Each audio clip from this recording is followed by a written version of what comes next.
¿Qué papel juegan los memes en la difusión de contenido político? ¿Ayudaron los memes a empujar los límites de lo aceptable? ¿Son los memes herramientas de la guerra cultural conservadora?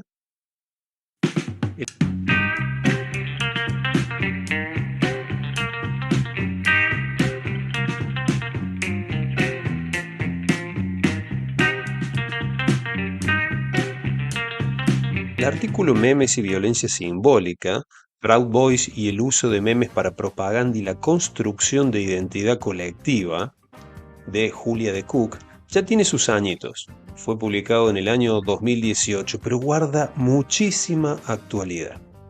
Este artículo investiga básicamente cómo un grupo afiliado a la alt-right estadounidense, o sea, la nueva derecha, la derecha alternativa, grupo conocido como Proud Boys, utiliza la plataforma de Instagram para construir su identidad colectiva y difundir su ideología a partir de la utilización de memes. La autora de Cook se propone lo siguiente: explorar cómo una plataforma que es particularmente prevalente y popular entre los jóvenes, como es Instagram, sobre todo en ese año, en el año 2018, está siendo utilizada, dice ella, para difundir y promulgar la organización y la identidad de los Proud Boys. Para ello, para hacer su trabajo, la autora recolectó 4.000 publicaciones a partir del hashtag Proud Boys y se expandió para incluir otros hashtags similares o relacionados que aparecían frecuentemente junto a este. Vieron que muchas veces la gente publica y pone más de un hashtag, entonces hizo un análisis de hashtags, bien digo, que aparecían muchas veces junto al Proud Boys y también los analizó para llegar a 4.000 publicaciones que le permitieran desarrollar esta investigación y de esta manera mapear el ecosistema discursivo del grupo, que era un poco lo que se estaba proponiendo en su trabajo. Pero como cada vez que se explica o se intenta explicar un artículo de estas dimensiones o de estas características, es importante tratar de añadir algunos elementos para que la cuestión esté bastante más clara. Entonces, lo primero, lo más importante probablemente para empezar, es explicar qué es la alt-right. A-L-T-R-I-G-H-T, alt-right. Es difícil definir términos tan amplios y utilizados como esta palabra, como alt-right.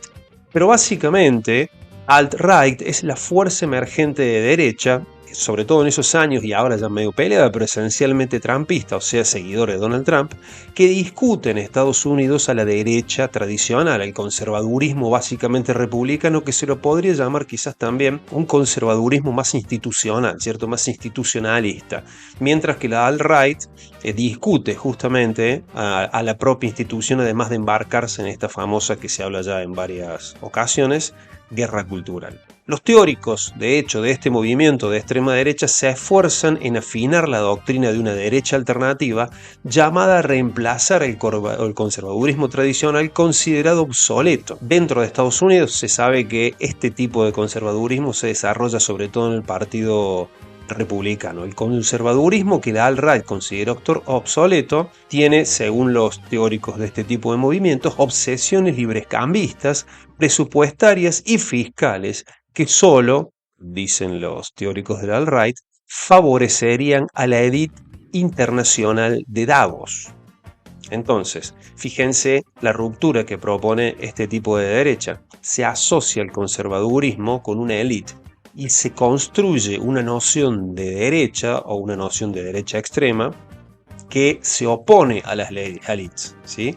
Es una derecha, como cualquiera que haya escuchado a Donald Trump, sobre todo de campaña, lo entenderá mejor, es una derecha que propone acercarse más al ciudadano de pie, al ciudadano promedio, y confronta a las élites o a aquellos que manejan el mundo. Los Proud Boys son una organización que se desarrolla dentro de este espectro y se definen a sí mismos como una organización fraternal y pro-occidental, y es otra característica que vamos a ver de la derecha alternativa, y es aquella que no se embarca solamente con una discusión de ideología y sobre todo de economía y de ideología económica o de política económica, sino que trasciende esa discusión hacia todos los órdenes de la vida, protagonizando, se podría decir de algún modo, esta famosa batalla cultural, es decir, modificar la forma en la que vivimos.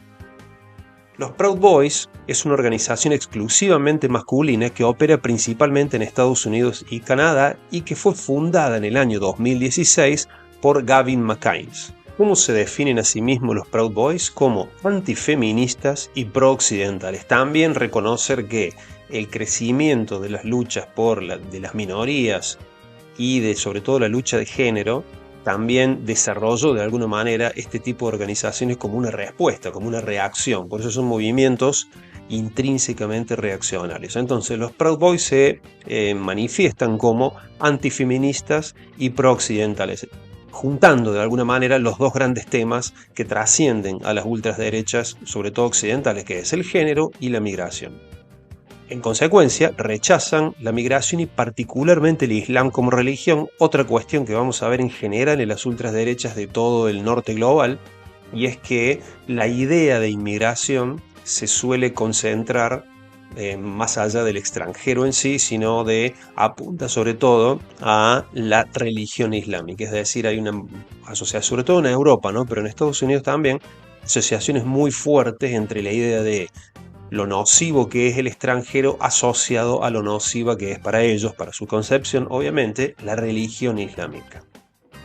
Los Proud Boys, además de esta idea antifeminista y pro-occidental, anti-islámica y anti-mujeres, digamos, o antifeminismo, también adopta una postura bastante controversial o bastante confrontativa, mejor dicho, contra movimientos como el Black Lives Matter. ¿Se acuerdan del movimiento a partir de una serie de agresiones hacia personas afroamericanas en Estados Unidos? Se generó todo un movimiento pidiendo igualdad, ¿no?, ante la ley. Y este movimiento, por supuesto, puso en jaque, incluso fue muy grande en Estados Unidos, fue muy masivo, y lo mismo generó una serie de fuerzas reaccionarias. Entre ellas está este movimiento de los Proud Boys, que evidentemente no solamente son varones occidentales, sino también hay una cuestión racial dentro, son varones, sobre todo blancos y occidentales. Con lo cual, además del prooccidentalismo y el antifeminismo, hay rasgos de supremacismo blanco dentro de este tipo de organizaciones. En el Proud Boys se admitían, porque bueno, ya vamos a ver algunas cuestiones de esta organización, se admitían solamente hombres, tenía un sistema de grados de iniciación que en sus niveles más altos involucraba incluso participar en altercados físicos, muy similar, bueno, más allá del Club de la Pelea o el Club de la Lucha de la película, en un punto también iniciaciones similares a las películas que vemos de universitarios, ¿no? Para entrar a la cofradía universitaria uno tiene que hacer cumplir con ciertos desafíos. Da la impresión de que tiene algo parecido. Funcionan también de manera muy poderosa justamente para generar sentido de pertenencia. Si no cualquiera puede entrar, sino puede entrar solamente aquellos que superen algún tipo de prueba especial. Eran muy conocidos por usar polos o remeras negras con detalles amarillos, eran de la marca Fred Perry. Fue tan importante este símbolo que la marca Fred Perry, que es una marca de remeras o de polos, dejó de vender ese diseño para distanciarse del grupo que obviamente, aparentemente comercialmente lo estaba complicando. Y también, además de ese polo o esa remera negra con vivos amarillos, usan sombreros, gorras del famoso Make America Great Again, el MAGA, o sea, la gorra roja con la que suele andar el propio Donald Trump. Por lo tanto, se puede decir que forma parte o formaba parte de este conglomerado ideológico llamado MAGA, que ha sido un puntal clave en el apoyo de Donald Trump y que hoy su relación con el presidente estadounidense está un poco herida. Varios líderes y miembros destacados del grupo fueron arrestados y condenados por su papel en la irrupción al Capitolio, al Congreso en Estados Unidos en enero de 2021. Recordemos que en esa época los seguidores de Donald Trump cuestionaron el resultado de las elecciones, denunciaron un fraude y tomaron el Congreso de los Estados Unidos. Muchos de los líderes de esta organización terminaron presos y ahí es cuando la organización empezó a sufrir, ¿no? Un poco más y empezó su decadencia.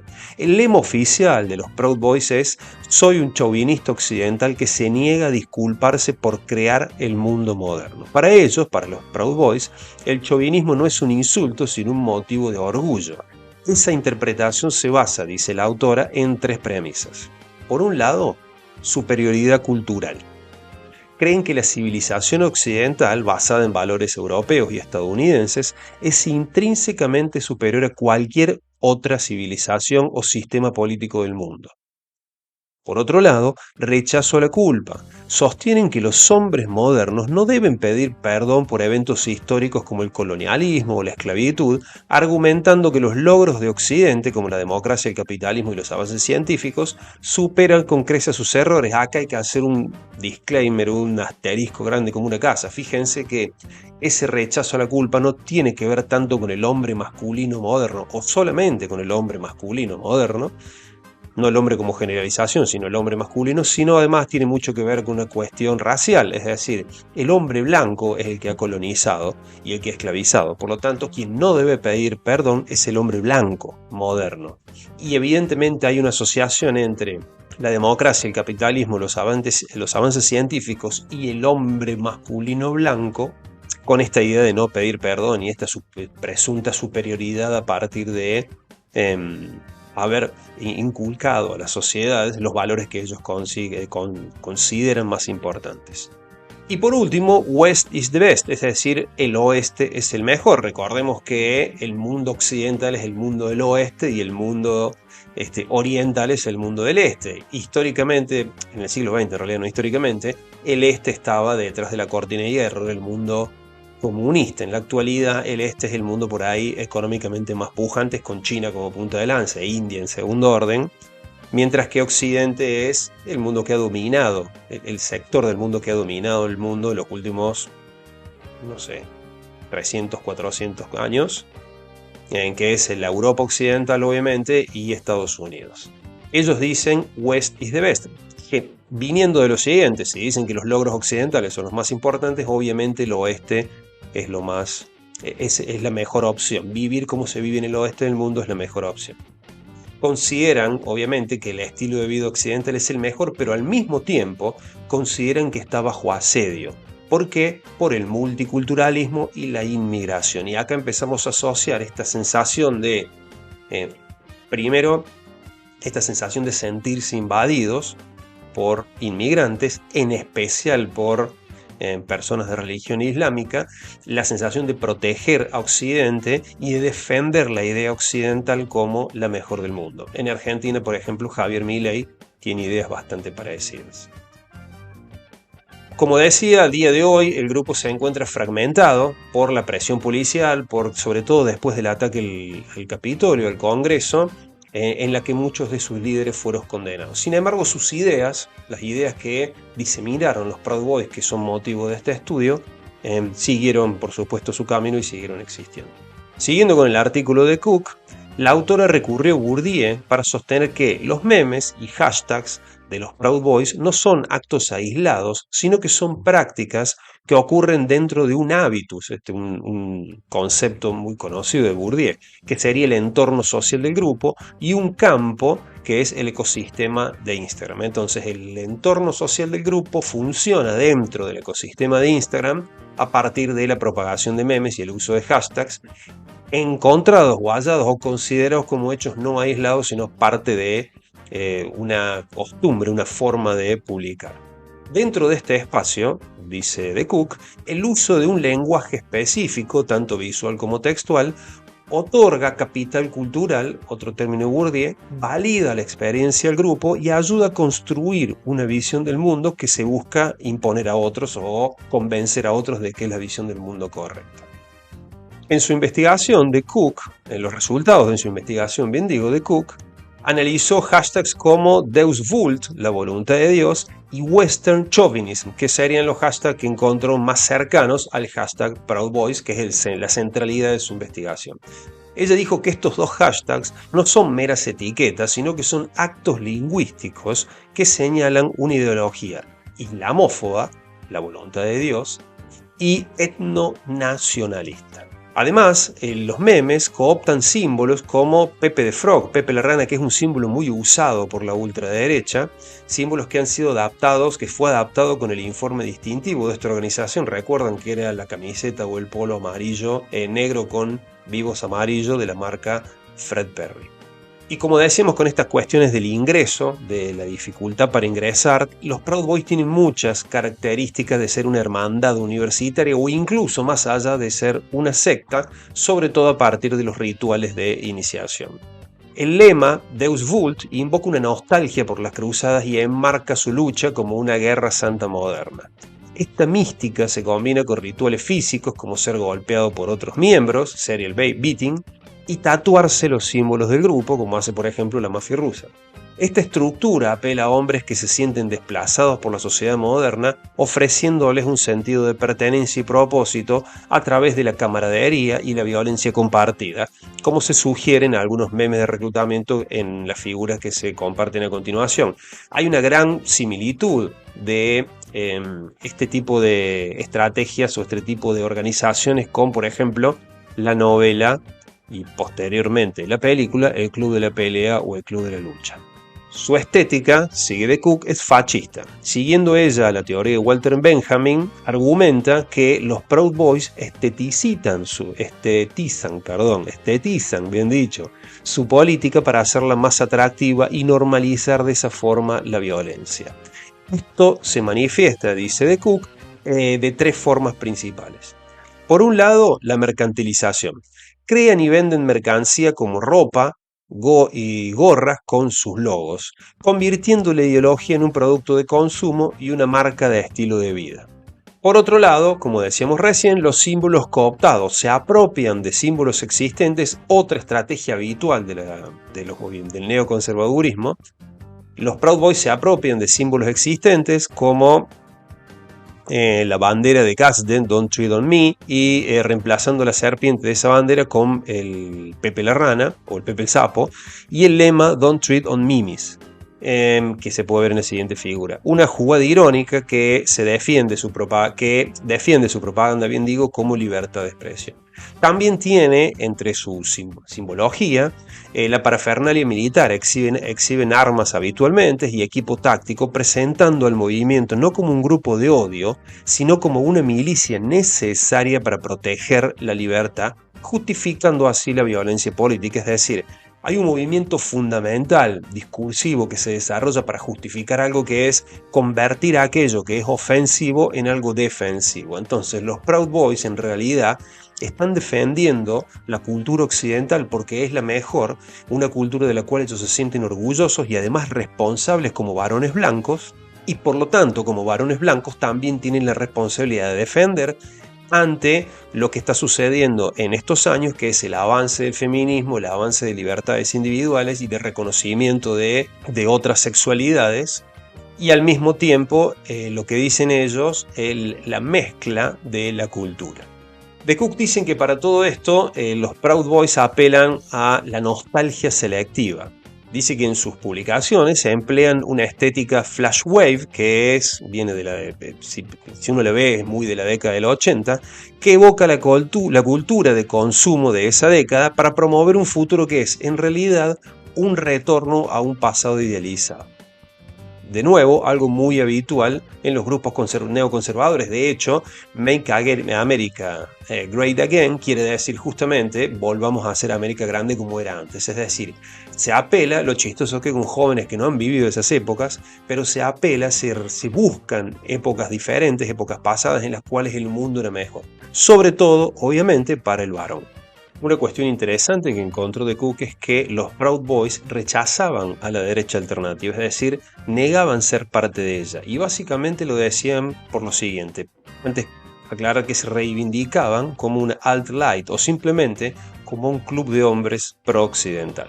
Por un lado decían que a diferencia de la alt-right, de la derecha alternativa, ellos sí aceptaban diversidades, básicamente homosexuales porque no transexuales, o sea, aceptaban homosexuales, no todas las diversidades sexuales, y personas no blancas, siempre y cuando, decían, estas personas admitan que la blanquitud no es un problema social y que defiendan la idea de que la cultura occidental es superior al resto de las culturas.